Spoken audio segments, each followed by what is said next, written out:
రామగుంట సచివాలయం ఎదుట మొక్కలపాడు గ్రామ మహిళలు ఆందోళనకు దిగారు. మొక్కలపాడులో మద్యం దుకాణాలను తొలగించాలని పెద్ద ఎత్తున నిరసన చేపట్టారు. గ్రామంలో అక్రమంగా 3 బెల్ట్ షాపులు నిర్వహిస్తున్నా అధికారులు పట్టించుకోవడం లేదని పంచాయతీ సెక్రటరీకి వినతి పత్రం అందజేశారు. గత 15 ఏళ్లుగా మద్యం దుకాణాలు లేని గ్రామంలో ఇటీవల బెల్ట్ షాపులు పెరిగాయని వాపోయారు. మద్యం విక్రయాల వల్ల కుటుంబాల్లో గొడవలు, ఆర్థిక ఇబ్బందులు తలెత్తుతున్నాయని ఆవేదన వ్యక్తం చేశారు. వెంటనే బెల్ట్ షాపులను తొలగించాలని, లేకపోతే గ్రామ సచివాలయానికి తాళం వేస్తామని మహిళలు హెచ్చరించారు.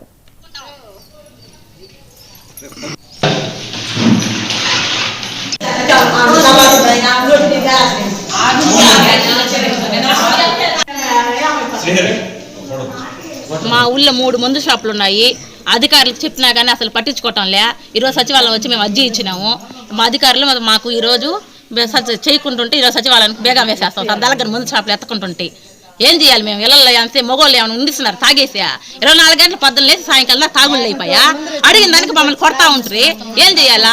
బెడ్లే మమ్మల్ని కొడుతుంటారు. రేతుల్లో బయటకు తుంటేస్తుంటారు. 12 గంటల రేతులు ఏం చేయాలి? ఆడవాళ్ళం పోయి బయటకు పోయా ముందంగలు పెట్టేస్తుంటారు. ఏం చేయాలని కదా అసలు పెట్టింది ఎందుకు? అసలు ముందంగ షాపులో టౌన్లో అమ్ముకోమని పెట్టినారు, పల్లెటూరులో అమ్మని పెట్టింది మందు షాపులా.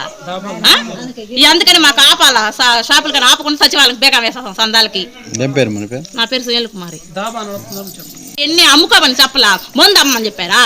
అంతకుముందు 10 సంవత్సరాల నుంచి మా ఊళ్ళో కళ్ళు కూడా గీసేదిలే. అసలు ఇప్పుడు 4 నెలల నుంచి ఎక్కువైపోతున్నాయి మందులు. ఏం చేయాలి అసలు? ఆడవాళ్ళం ఒకరి చూసి ఒకరు అమ్ముకుంటుంటారే. ఏం చేయాలా? ఏదైనా పెట్టుకుని అమ్ముకోండి చిల్లరంగడి, అంతేగాని తాగుడు పెట్టి అమ్మమన్నారు మిమ్మల్ని ముందంగలు పెట్టా. ఏం చేయాలి అసలు? అర్ధరాత్రుల్లో వస్తుంటారు వాళ్ళు. అడిగిన దానికి మమ్మల్ని కొడుతుంటారు.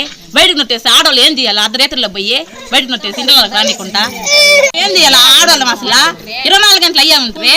పనులు లేకపోతే నెల తాగుబొట్లు కూడా తీసుకోపోతారు. తాగుడికి కొదవ పెట్టుకునే దానికి ఏం చేయాలా? పిల్లకాయలు ఏం చేస్తున్నారు? పిల్లకాయలు చదివించుకోవచ్చు. 60 రూపాయలు ఈకపోతే తినేదానికైనా ఎట్ట వస్తుంది? బిడ్డలకి ఛార్జీలకైనా ఎట్ట వస్తుంది? స్కూల్కి పంపించారు. మేము ఇంతకుముందు తీసుకెళ్ళి పోలేదు సార్. ఇంతకుముందు ఫస్ట్ అమ్ముతుంటే మాత్రం చేసాం. 10 సంవత్సరాల ముందే అమ్మలా. ఇప్పుడు ఒక 4 నెలల నుంచి ఎక్కువ అయిపోతున్నాయి ముందంగళ్ళు. 3 ఉన్నాయి ముందు షాపులు. మేము ఎంత చెప్పినా వాళ్ళు ఆపుతాంలే. మా ఊళ్ళో 3 మంది